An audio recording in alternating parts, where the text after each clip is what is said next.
jennee kaana kanumaan jalqabna afaanuma keenyaan katabne dubbifna afaanuma keenyaan katabne dubbifna.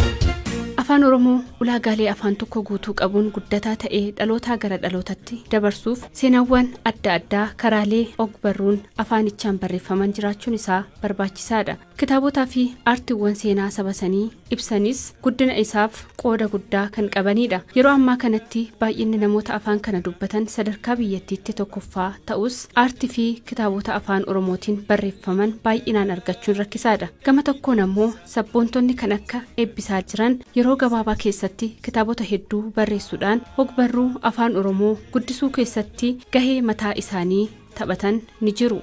Barreessuutti kan dhufu kan taasise dhiibbaan maatii jira. Maatiin abbaan koo barsiisaa seenaati.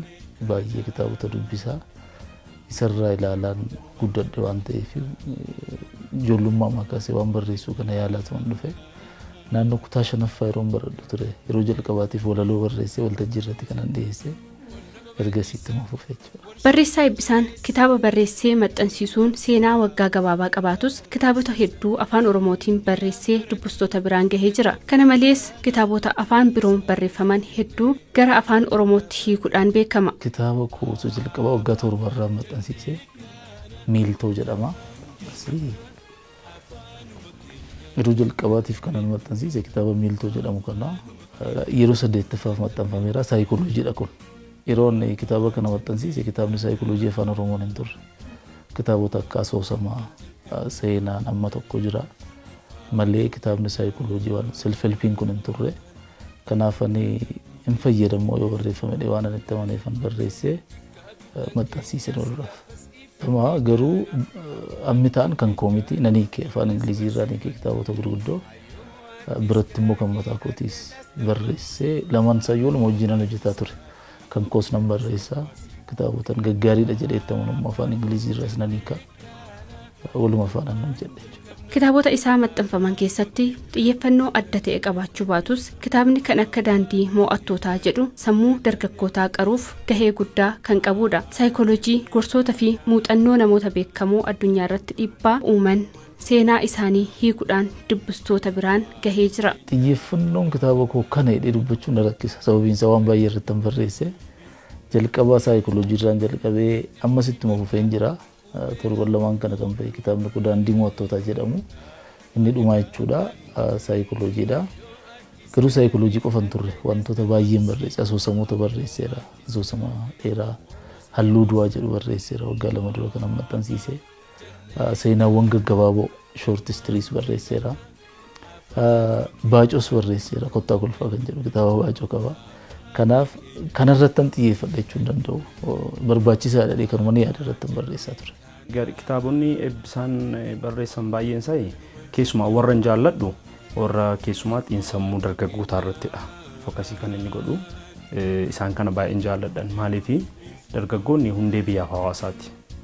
Lafa dargaggoonni hin jirre siistemii dargaggoonni keessa hin jirre maatii gaariin hundaa'uu dhaabbachuus hin danda'u biyyis jiraachuu hin dandeessu. Kanammoo dargaggoonni umurii isaan amma irra jiran kanatti peer groupin jedhan umurii tokkorra warri jiran dhiibbaa guddaa irratti uumuu danda'u. Isa kana Eebbisaan dhiibbaa guddaa irratti uumee jedhee yaada dargaggoota irratti. Dargaggoota akkuma namoonni jedhan akka salphaatti namoota argachuu dandeenyu miti. Keessumaa sammuu isaanii wanta gaarii tokkoon wanta dhiibbaa isaan irratti uumu tokko yoo finnee dhufnee argachuu dandeenya.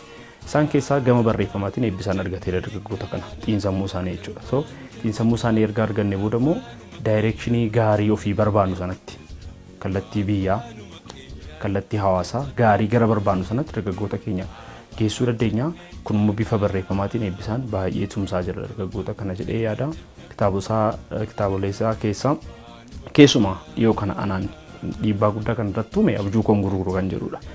Kitaabni abjuu koon gurguru jedhu namni kitaaba abjuun koo gurguru jedhu dubbise akka nama kitaaba 30-40 dubbiseeti. Maaliif kitaabota baay'ee dubbisuudhaan yaadota sana iddoo tokkotti fidenni wanta ofii isaatii jaallate wanta ofii isaatii taman isa kan jijjiire kitaaba baay'ee dubbiseetu gar tokkotti fide. Inni anaaf dhiibbaa guddaa dhiyootti warra dhufan keessaati kitaabota dhiibbaa guddaa jireenya koorratti uumanidha jedhee yaada.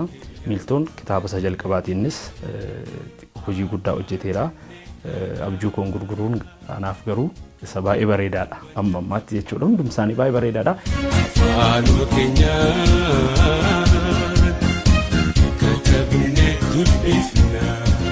Hayyoonni Oromoo seenaa adda addaa barreessan baay'een jiraatanis karaa raabsa kitaabota maxxanfaman irratti rakkoon jiruu fi aadaan dubbisuu keenya gadi bu'aa ta'uun faayidaa gama kanaan barbaadamu fiduuf gufuu ta'e jedhama. Aadaan dubbisuu kitaabota afaan Oromoo baay'ee gadi bu'aadha. Dhugaa dubbachuudhaa fi uummata amma kana baay'eetu gaanfa Afrikaa irraayyuu baay'inaan uummata dorgommii hin qabne qabaannee kitaabota gaafa maxxansinu garuu yeroo dheeraadha kan inni gabaarra turu. Deddeebanii maxxanfamuuf kitaabonni carraa argatan muraasa. Inni dubbisnu walumaa gala aadaan dubbisuu keenya baay'ee gadi bu'aadha jechuun nan danda'a. Amma garuu dargaggoonni amma ta'e dammaqaa jiru.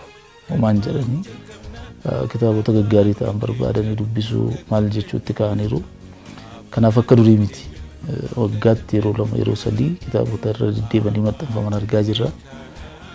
Amma ta'e fooyya'insi jira jedhanii yaada garuu gahaa miti baay'ee nu afamma.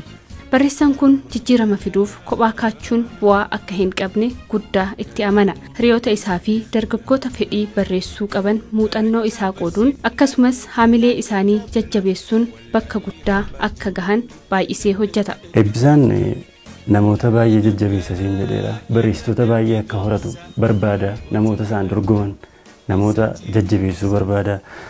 Anillee kitaaba koo kanan dhiyoo kana gadhiisee singanu nan ganin jedhu asoosama kana irratti yeroo isaa fudhatee waan baay'ee akkan sirreessuu qabu, waan baay'ee hojjechuu akkan qabu, jechoota hin barbaachifne an irra jireessaa gara koomeediitti jira waan ta'eef qoosaan hin barbaachifne aadaa, duudhaa akka walii galaatti an naannoo gara dhiyaatti hin guddadhe waan ta'eef jechoonni gara dhiyaatti taphataan iddoo biraatti akka isaanii kan biraa kennan illee kitaaba koo irratti waan baay'ee yaadanaa kennu sarara kan ka'e kitaabni koo kan baay'ee fudhatama argatu yookaan kan jaallatama argatu maaliif maxxansuuf illee yaanneen ture erga maxxansee asis immoo baay'ee haala gaariidhaan gurguramaa jira. Sababa kana immoo kan ta'e eebbisaa mataa isaatii jechuun nan danda'a. Wantoota tokko erga walitti dhufnee hiriyyummaadhaan dhufnee booddee wantoonni kun keessa kee jiru. Wantoonni kun immoo bifa kanaan bahuu qabu jedhee guyyaa guyyaatti bilbilee dhiibbaa uumu. Kan ammaa gochuu qabda jedha. Kan irratti hojjechuu qabda. Kun yoo ba'e hawaasa kanaaf bu'aa buusa jedha. Sababni isaa dargaggoonni hundumtiyyuu poteenshaalii tokko wajjin dhalataniiru. Namni hundumtuu gaafa dhalatu poteenshaalii guddaa tokko wajjin dhalata. Garuu umuriin itti poteenshaalii keenya sana baasnee hawaasa keenyaaf dhimma akka inni baasu goonu immoo mudhii dargaggummaati. Sanaaf sana keessatti anaan dhiibbaa guddaa narratti uumeera. Gara fuulduraattis waan kun firiin isaa mul'ata jedhee yaada. Kanaaf anaaf waan gaarii hojjeteera.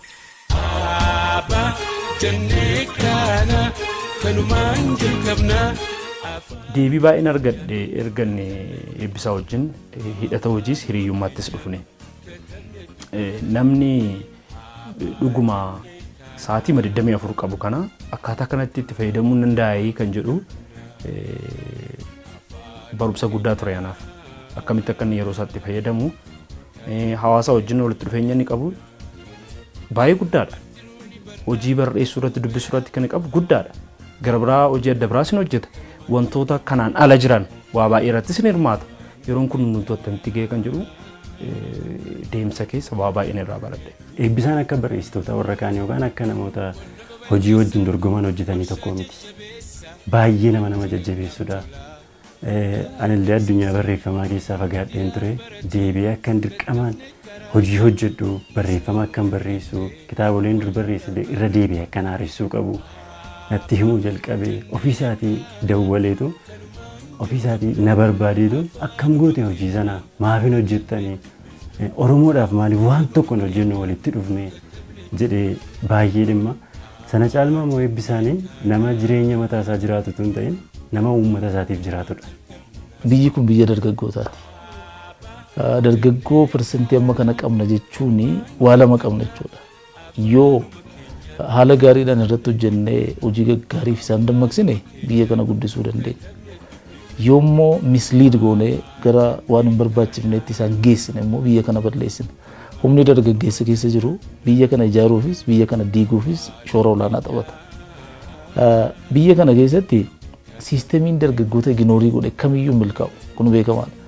Siyaasni dargaggoota irratti hin xiyyeeffanne biyya kana keessatti milkaa'u. Maaliif dargaggoonni abbaa biyya kanaati jaallannu jibbinas baay'ina isaaniirraa kan ka'e jechuudha. Dinagdeen dargaggoota irratti hin xiyyeeffanne milkaa'uu hin danda'u biyya kana keessatti. Kun beekamaadha. Kanaaf qaamni guddinni biyya kanaa na ilaallate jedhu kamiyyuu dargaggoota irratti xiyyeeffatee hojjechuu qaba. Dargaggoota kana waan gaariidhaaf kakaasuudhaaf immoo carraan nuyi qabnu inni guddaan kitaabota gaarii ta'an hiiknees haa ta'u barreessinee dhiyeessuufi.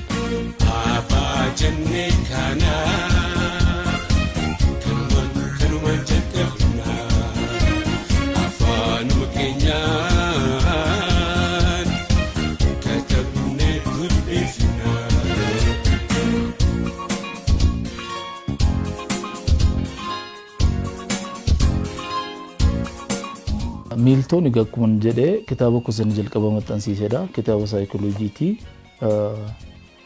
Kitaaba kana yeroo jalqabaaf barreesse waan ta'eef maalan godhee waan duudhaa Oromoo keessa jiruu fi addunyaa saayikolojii keessa waan jiru walitti fideen barreesse. Kan biraan kitaabni dhiyoo kana maxxanfame garuu haala olaanaadhaan dubbifamaa jiru abjuu koon gurguru kan jedhu kana. Kitaabni kun kitaaba seenaa dhugaadha. Seenaa dhugaa gaggabaabaa muuxannoo namoota gurguddoo addunyaa kanaa walitti qabeen barreesse. Kitaaba kana yeroo erga dhukkubni kun dhufeeti kan nu wajjin maxxansine. Dhukkubni COVID-19 erga dhufeeti. Akka carraa ta'e namni keenya baay'ee mana jira dhukkuba kana baqatee jechuudha. Carraa gaarii ta'e namni yeroo bal'aa qaba taa'ee dubbisee namoonni baay'een fiidbaakii gaggaarii naa kennaniiru akka irraa fayyadaman natti himaa jiru karaa adda addaa. Kanas akka hawaasni keenya dubbisu dhaamsan dabarsaa akkasumaani. Kan biraan namoota baay'ee fayyaduu danda'a jedhee kan inni yaadu Oroo galmee jechootaa Oroo jedhu kana kitaaba guddaadha. Yeroo dhiyoo kana kan maxxansinee gabaarra oolchine hiriyoo tokko wajjin hojjenne dikshineeriidha afaan sadaniin jechuudha. Afaan Ingilizii, afaan Oromoo, afaan Amaaraa qaba. Hunduma isaa ibsee hin danda'u kitaabota 40 ol siin jedheera. Kan biraan kitaaba walalooti ittiin himinaa kan jettu kitaaba xinnoo walaloo gaggaarii of keessaa qabdu kanarraallee dubbisanii ittiin bohaaruu irraa immoo waan baay'ee barachuu danda'u jedhanii yaada. Kitaabota isaan kaanis gabaarra jiru baay'een isaanii seenaa maatama Gaandii guutuusaa hiikee maxxansiiseera. Seenaan kan Neelsan Maandeellaa jira. Isaan kan hundumayyuu argatan akka isaan dubbisan nan dhaama. Walumaa galatti hawaasa keenyaaf kan dhaama dubbisnu baay'een keenya amma sooshaal miidiyaa kanarra jirra. Barri bara feesbuukiiti, barri bara tiwiitariiti. Sun akkuma jirutti ta'ee garuu dubbisuudhaaf yeroo bal'aa fudhannee irratti haa hojjennu. Misooma sammuu keenyaa irratti haa hojjennu jedheen dhaama. Yeroo dhukkubni koronaa jedhamu kun ka'ee addunyaa guutuu raasaa jirudha. Akkuma rakkina qabu wanti rakkina qabu hundumtuu waan gaariis fidee dhufa. Gaarummaan inni fide yeroo bal'aa nu laateera. Hawaasni keenya baay'ee mana keessa taa'ee jira amma boqonnaa qaba, sa'aatii bal'aa qaba. Sa'aatii kana immoo kitaabota gaggaarii filatee dubbisaa jira. Dandeettii dubbisuu namoota amma erga dhukkubni kun dhufe dabalee jedheen yaada waan an argurraa ka'e jechuudha. Rakkoon nuyi qabnu inni guddaan kitaabota maxxansinee kana uummata keenya qaqqabsiisuu hin dandeenye. Maaliifi raabsi sadarkaa isaa eeggatee hin jiru. Godinoota Oromiyaa hedduu irratti kitaabonni afaan Oromoo hin qaqqaban. Maaliifi godina baay'ee irra nama hin qabnu. Namni hojii kana dhimma hidhee hojjetu hin jiru. Kanaaf uummanni keenya baay'een harka 100 keessaa harka 70 hidhee tilmaamuu nan danda'a kitaabni keenya qaqqabaa hin jiru. Rakkoo kana furuudhaaf namni tokko lama waan gochuu danda'u hin qabu. Itti dadhabuu namoota baay'ee gaafata. Dhaabbileen yookaan waajjiroonni dhimmi kun ilaallatu kanneen akka waajjira aadaa fi turizimii Oromiyaa, biiroo barnoota Oromiyaa dhimma kana irratti bal'inaan hojjechuu qabu jedhee yaada. Keessumaayyuu immoo dhimma kana abbummaadhaan fudhatee sochoosuu qaba jedhee kana yaadu waldaa barreessitoota Oromooti. Waldaa qabnaa gurmoofne. Waldaan kun caasaa raabsa kitaabotaa sadarkaa isaa eeggatee yoo diriirse malee haala amma jiru kanaan kitaaba hin barreessina. Bakka raabsitoonni jiran muraasatti ergina. hawaasa naannoo sana jiru duwwaatu kitaaba kanatti fayyadama jechuudha. Bal'inaan hawaasni keenya baay'een kitaabota kan argataa jiru. Ammatti ogbarruu Oromoof rakkina guddaadha jedhee kanan yaadu qulqullina kitaabotaatti aansee rabsadha. Kanaaf barreessitoonni hojii qulqulluu qabannee dhiyaannu yeroo fudhannee waan saba keenya madaalu waan sadarkaa isaa eeggate barreessinu biratti immoo dhaabbileen rabsa irratti hojjechuu danda'an immoo dammaqanii irratti hojjetanii rakkina kana lamaan furuu dandeenyennaan dhimmi nuun afaan kana sadarkaa addunyaatti afaan beekama afaan guddaa gochuu dandeenya.